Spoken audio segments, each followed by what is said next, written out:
એક વખત દેવી પાર્વતી એની બાજુમાં એમની સહેલી સખી જયા છે અને બીજીનું નામ છે એની સહેલી વિજયા.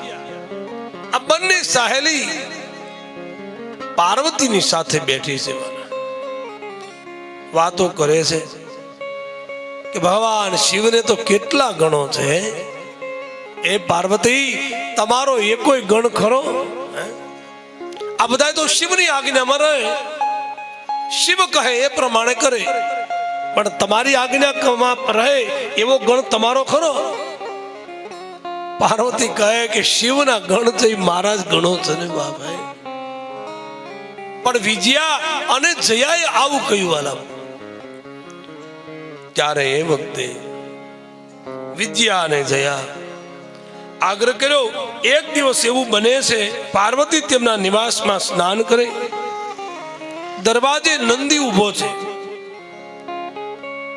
એ જ ટાણે ભગવાન સદાશિવ આવ્યા. નંદીએ મહાદેવને ખૂબ રોક્યા કે હે મહાદેવ, અમારી માતા સ્નાન કરે છે, થોડી વાર માટે થોભી જાઓ. પણ મહાદેવ થોભ્યા નથી વાલા. ઉતાવળે અંદર આવ્યા. માતા પાર્વતીને થોડો સંકોચ થયો અને એ જ દિવસે એને એક વાત યાદ આવી. જે બે સહેલી જયા અને વિજયા એમ કહેતી હતી કે માં તારો ગણ હોવો જોઈએ, આ તો બધા શિવના ગણો છે વાલા.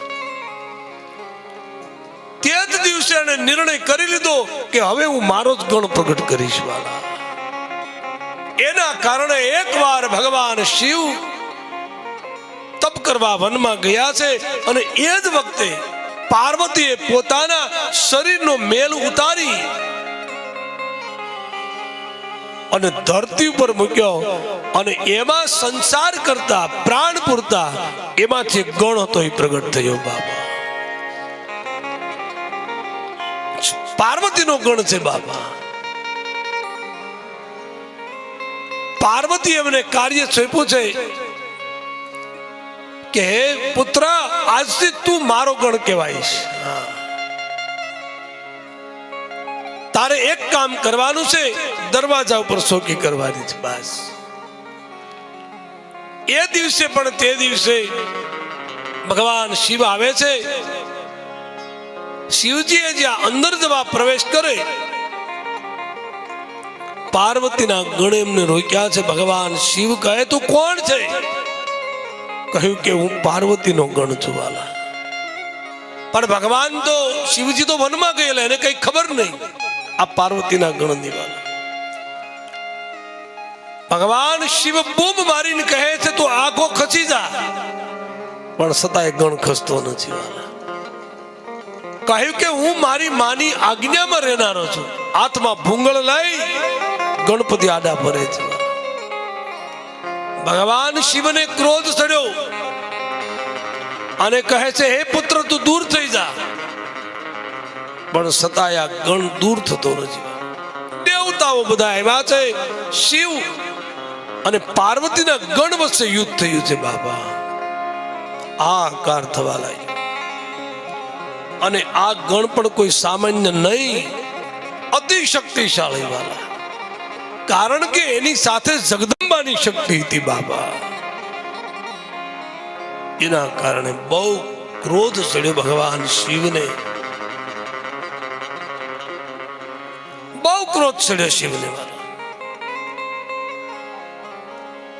અને ભગવાન શિવ એ જ વખતે ક્રોધાતુર બન્યા છે. ઘણા સમય સુધી, ટૂંકની અંદર કહું તો યુદ્ધ ચાલ્યું અને એ યુદ્ધમાં એમ કહેવાય છે કે અવાજ આવ્યો. માતાએ વિજયા અને જયા એમની સહેલીને પૂછ્યા શેનો અવાજ આવે, તપાસ કરો. તપાસ કરી તો કહ્યું કે શિવજી આવ્યા છે, મહેલમાં પ્રવેશ કરવા માંગે છે, પણ તમારો ગણ પ્રવેશ કરવા દેતો નથી. માતાજીએ કહેવરાયું પોતાના ગણને કે તું પણ મક્કમ રહેજે, અંદર કોઈને પ્રવેશ ન કરવા દેતો. આજ મારે પણ જોવું છે મારા ગણની શક્તિ કેટલી છે. એમના કારણે યુદ્ધ થયું. ભગવાન શિવને ક્રોધ ચડ્યો અને ક્રોધાતુર બની પોતાનું પિનાક ધનુષ પિનાક એવું જ્યારે ત્રિશૂળ હતું એ ત્રિશૂળ હાથમાં લઈ અને જ્યાં ઘા કર્યો એ જ વખતે આ ગણનું મસ્તક હતું કપાઈ ગયું. ગણ ધરતીના ઉપર પડ્યો. આ કાર થઈ ગયો. માં શક્તિને ખબર પડી, જગદંબા પાર્વતીને, કે મારા ગણનું મસ્તક મહાદેવે છેદ્યું. પણ ત્યાં તો માતાજી આવ્યા છે અને માતાજી ક્રોધાતુર બની ગયા. માં ક્રોધાતુર બને ને બાપ, અરે માને કોણ શાંત કરી શકે જગતમાં બાપ? હે, બધા દેવતાઓ પણ ભયભીત થઈ ગયા ભાઈ આ શક્તિથી વાલા. કારણ કે દેવો પૂજાયા ને એ શક્તિથી પૂજાયા છે બાબા. દેવતાઓ ભયભીત થયા. માને શાંત કરવા અનેક કર્મ કરે છે પણ માં પાર્વતી શાંત નથી થતા. આ દૈવી શક્તિ છે. શાંત નથી થતા. ત્યારે બધા જ દેવતાઓ મળી ભગવાન શિવને પ્રાર્થના કરે છે, હે મહાદેવ, તમે ગમે તે કરો પણ આ ગણને સજીવન કરો. જ્યાં સુધી ગણ સજીવન નહીં થાય માનો ગણ એટલે કોણ? માનો ભક્ત છે બાબા. માં જગદંબાની આરાધના કરનારો, એને કષ્ટ પડે ને તો દુનિયામાં કોઈ શક્તિને શાંત ન કરી શકે. શક્તિને શાંત કરવા બહુ કઠિન. દેવતાઓએ ભગવાન શિવને વિનમણી કરી. ભગવાન શિવને કહ્યું, જ્યાં સુધી ગણ સજીવન નહીં થાય ત્યાં સુધી માં પણ શાંત નહીં થાય. બધાએ ભયભીત થયા છે. ભગવાન શિવે કહ્યું, ઉત્તર દિશામાં જાઓ, જે કોઈ પેલું સામું મળે એનું મસ્તક ઉતારી લાવો. ચાલ્યા છે. રસ્તામાં એક દંત વાળો હાથી મળ્યો.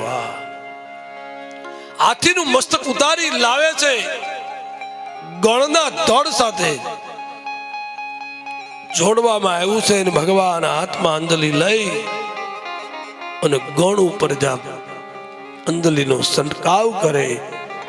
ત્યાં તો આ ગણ તો એકદમ બેઠો થયો બાબા. બેઠા થયા છે.